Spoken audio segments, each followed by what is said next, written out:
Hello, I'm Brian Fitzgerald, the Golf Doctor, and today I'm going to take a look at who is the most consistent player in 2019 on the PGA Tour. Some interesting results come up. So if this is your first time to this channel, welcome. This channel is all about helping you play better golf and lowering your golf score. And one of the best ways to lower your score is to watch my videos. Everyone is designed to lower your score.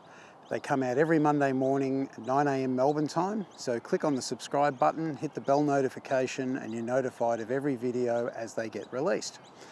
So as I said, today we're going to look at who was the most consistent golfer on the PGA Tour in 2019, or the 2019 wraparound season as they call it. It started in 2018. So according to scoring average, which is probably one of the best indicators of who is the best and who is the most consistent player, doesn't talk about wins, it's just who has the best scoring average. Well, the winner of that in 2019 was Rory Mcilroy. So Rory had a scoring average of 69.057, which is a really good scoring average. So he won that. Next in line in the scoring average was Patrick Cantlay. He had 69.377. Third was Webb Simpson, 69.377. Fourth was Brooks Koepka, 69.395. And in fifth position was Justin Thomas with 69.466.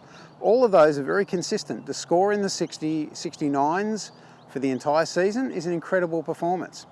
So by that measure, Rory is the most consistent golfer on the tour. But I like to look at it slightly differently. And we always look at, and we think that if your scoring average is 69, you have a lot of shot scores around 69. Well, in Rory's case, his best score for the year was 61, which is there. His worst score was 79, which is there. So we always think that someone that has the scoring average of 69 sort of looks like that. Well, you can have a look at the graph that I'm showing you on the screen at the moment. It is definitely has peaks and troughs all the way through. So golf is a very inconsistent game, yet most of the clients that come to me for a golf lesson, first thing they say is, I want to be more consistent. Well, consistency in golf doesn't actually exist. What we want to do is not be more consistent. We want to try and eliminate the difference from our worst to our best. So that's my measure on who is the most consistent on the US Tour. So with that in mind, we actually had 4 guys that tied for the smallest differential but from the best score to the worst score. And there are 4 guys that had a difference of 12. So you think about it, every round that they played for the entire year, the difference from their best to their worst was 12 strokes. I find that incredible. And the 5 that did it were Webb Simpson, Henrik Stenson, Jim Furyk, and Jason Day. I actually said 5, there's actually 4.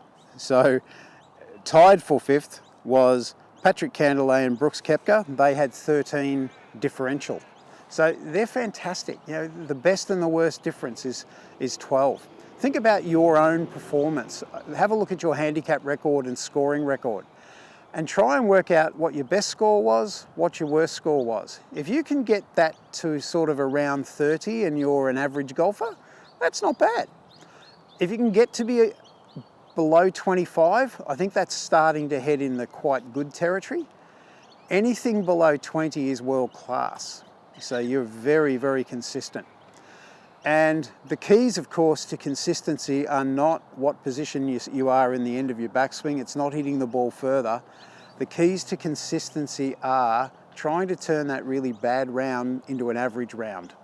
That, of course, comes back to chipping, putting, bunker shots, pitching, shot selection, and how you manage yourself on the golf course. So if you can improve the skills in those areas, and I do have a video that I'll put the link to at the top of the page, which will help focus you on those areas, that's going to help you to gain more consistency of scoring.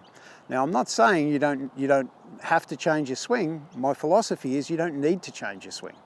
You can want to, but you don't need to to improve your scoring, focus on the things that matter.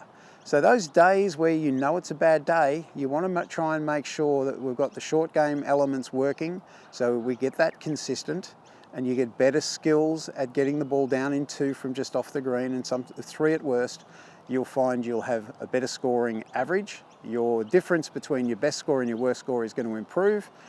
You're going to lower your score. So I'd love to know what you think. Put your comments down below. It's just a fascinating subject. And I'm not knocking Rory at all. I love Rory. I love all the guys on the US Tour. I don't try and favourite, but it's just interesting to see how consistent some of those guys are. Thank you for letting me help you with your golf. I'm Brian Fitzgerald, the Golf Doctor, and I look forward to seeing you in my next video.